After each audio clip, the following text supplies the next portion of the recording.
thanks very much, folks. Thanks. Good morning to everybody, and thank you all for coming. As most of you know by now, the Board of Directors announced yesterday that Mike Miles has decided to resign from the company. Jeff and I have written to all of you this morning. Indeed, we've written to all of our people all around the world.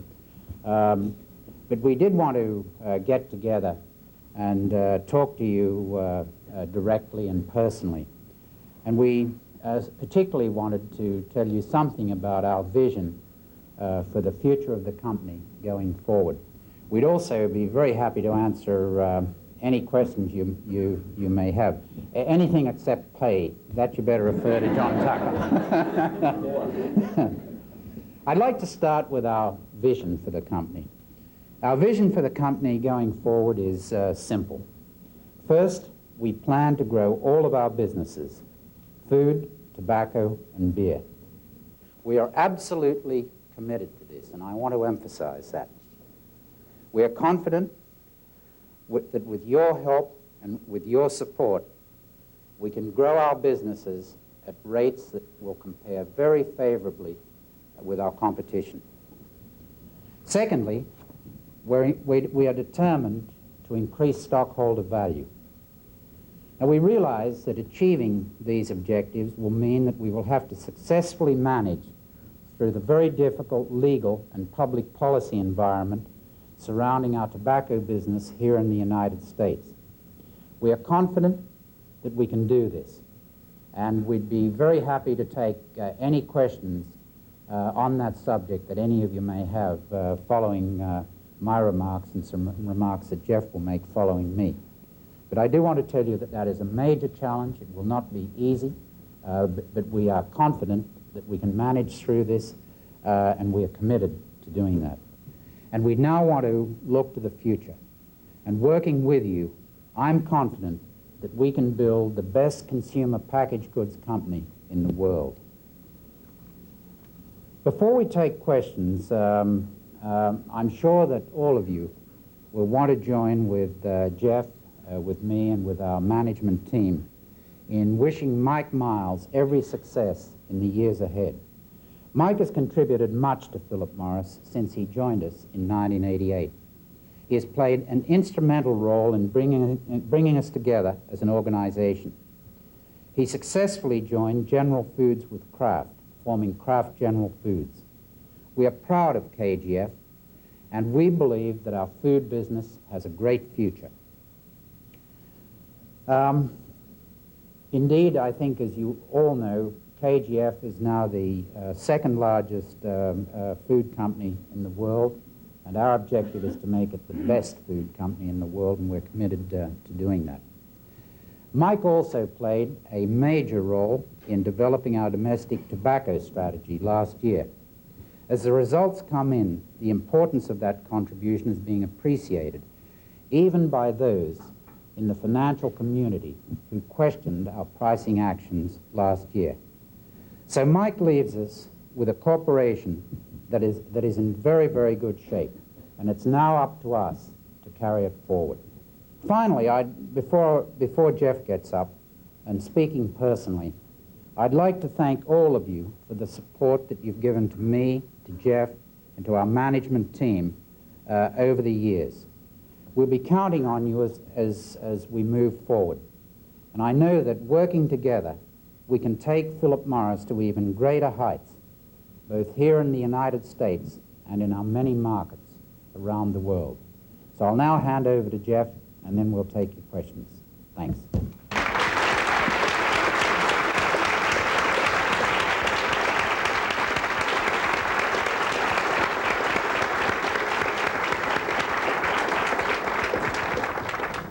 Well, thanks, Bill, and we say where we were both raised, good on you, mate. Well done. Well, there's not much that I can say to add to what Bill has said. I think that he got everything right and can speak for us jointly and for the management team that we have with us. I would like to say formally, though, how proud I am to be associated with the leadership of this company and how delighted we are to accept the challenge to drive the business forward. At times, in the environment we have here in the United States, one can tend to focus a bit too much on the local environment, and I'd just like to highlight to you my own observations, in as much as this company has an extraordinary international business. Bill and I, our experience in our business units sort of mirrors each other, and we've spent a lot of our lifetime in the international businesses.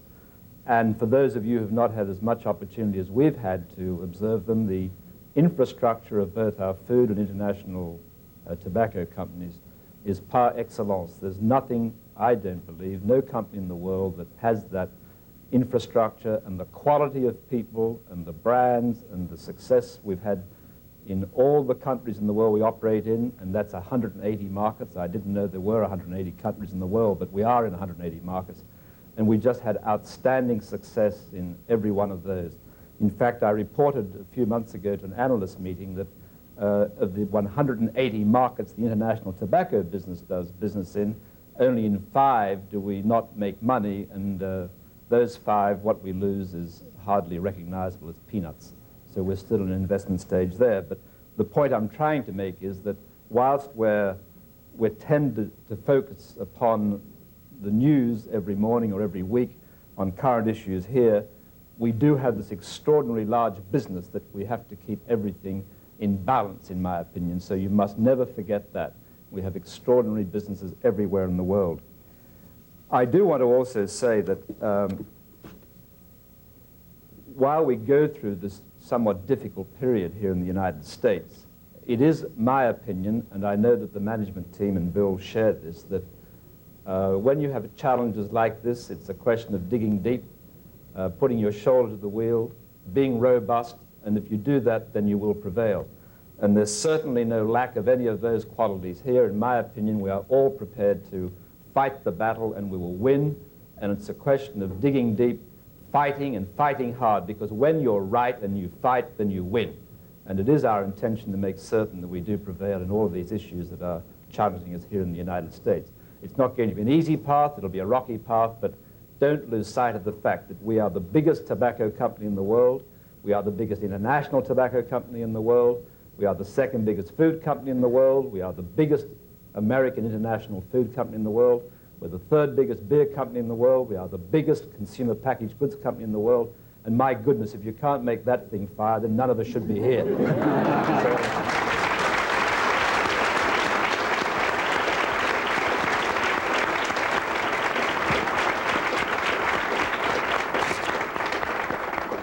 Finally, before I stood up here, I noticed Mr. Joseph Coleman is here, and Joe was chairman of Philip Morris when Bill and I joined the company. And Joe set the stage for what we have today, this enormously profitable and successful and happy company. And it would be wrong for Bill and I not to acknowledge Joe's presence here today, to thank him, Joe, for what you did for us.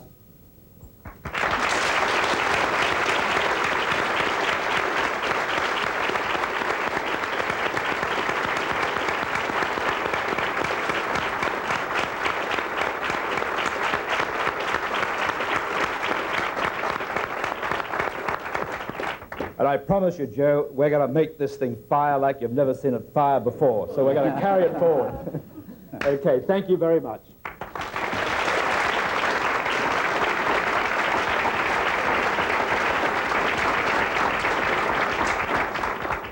Okay, folks, we'd now be happy to try to take any questions that any of you may have.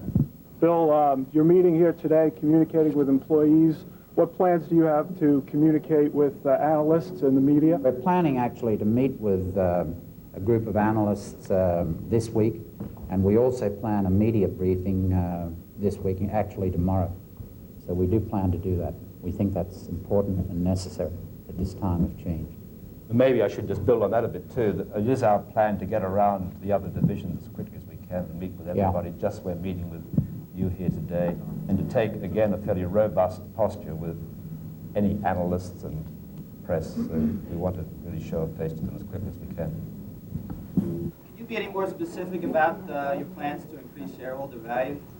The single most important thing that we can do, all of us collectively can do, to improve stockholder value is to grow the business. Grow the business and grow the earnings of the business. And it's that more than anything else that will return superior returns and values to our stockholders. I think I also would add that successfully managing the external challenges that are facing the company in the domestic cigarette arena today will also have a material effect on stockholder value. Things like the upcoming federal excise tax increase. If we are successful in moderating that increase, I think that will benefit us. So you can't ignore the external forces. But I do want to just emphasize one more time, the most important thing we can do is grow the company and grow our earnings. How can each of us, as employees here at Philip Morris Companies, help you and Jeff as we move forward into the future? What can we do best for the company?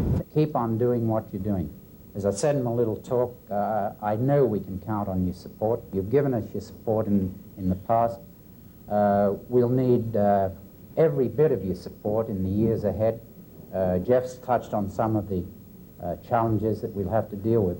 But my answer to that question would be, keep on doing what you're doing, folks. We need you.